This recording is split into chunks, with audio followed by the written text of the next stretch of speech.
bersangkutan kan ngomong secara lisan. Teman-teman nonton nggak sidang MK-nya?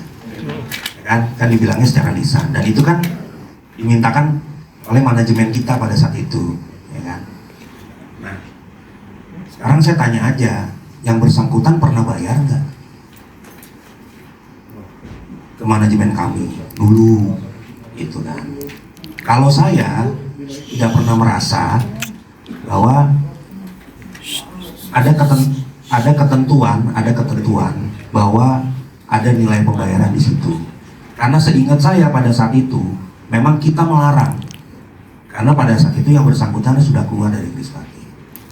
Ya kalau sudah keluar dari Krispati ya berjalan aja dengan karir solonya kan. Jadi tidak perlu lagi membawakan lagu-lagu kita pada saat itu, terutama lagu saya. Apalagi lagu itu sebenarnya nggak bagus ya. Apa tuh? Kan dia ya kenapa itu aja, dia juga punya lagu, ya udah nyanyiin lagi ya. Aku kurang mendengar sih kalau ada kalimat itu, tapi setahu saya pada saat itu ketentuannya begitu.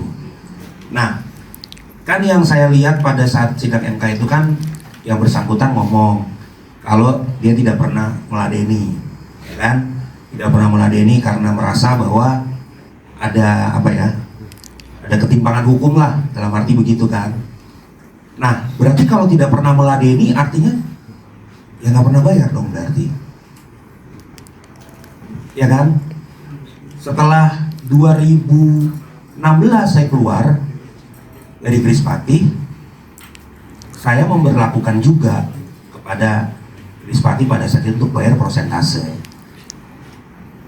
Tapi pada saat itu yang saya kasih ke Krispati adalah 10%. Dinego menjadi 5%.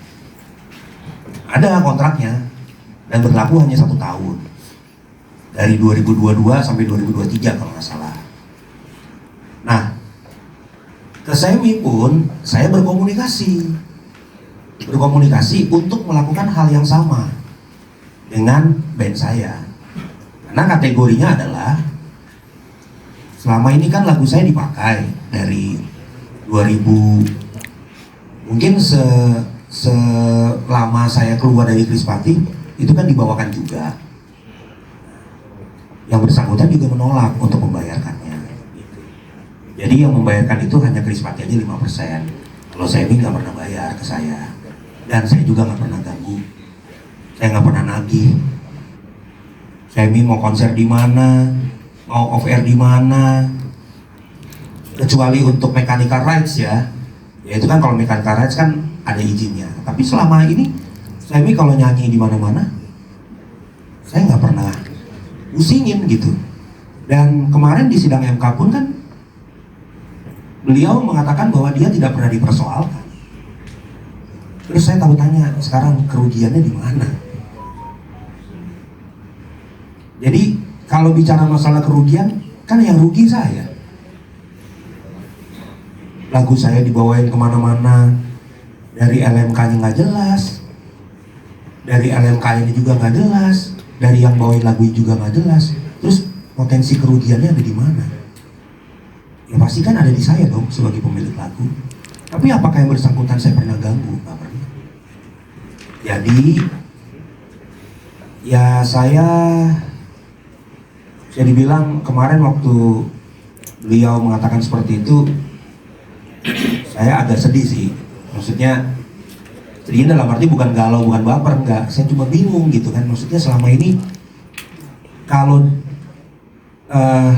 dia pernah mengatakan ke saya di tahun 2020, saya lupa ya, 2022 atau 2023 saya lupa. Karena terakhir saya main nama reunian itu adalah di Playlist Live Festival Bandung. Beliau pernah mengatakan ke saya bahwa gua nggak butuh lagu lu. Dan akhirnya saya bilang kalau memang tidak butuh lagu saya, kenapa masih dibawain? Gitu. Memang dibawain deh. Ya pada saat itu kan banyak di YouTube segala macam kan ada. Ya saya hanya meminta konsekuennya aja sih sebenarnya dengan omongannya gitu. Karena kan Semi juga lagu solonya juga banyak yang bagus kan. Dan dia punya single hits yang kuat juga gitu. Jadi saya pikir Harusnya dia lebih percaya diri daripada bawain lagu saya. Itu aja. Nah.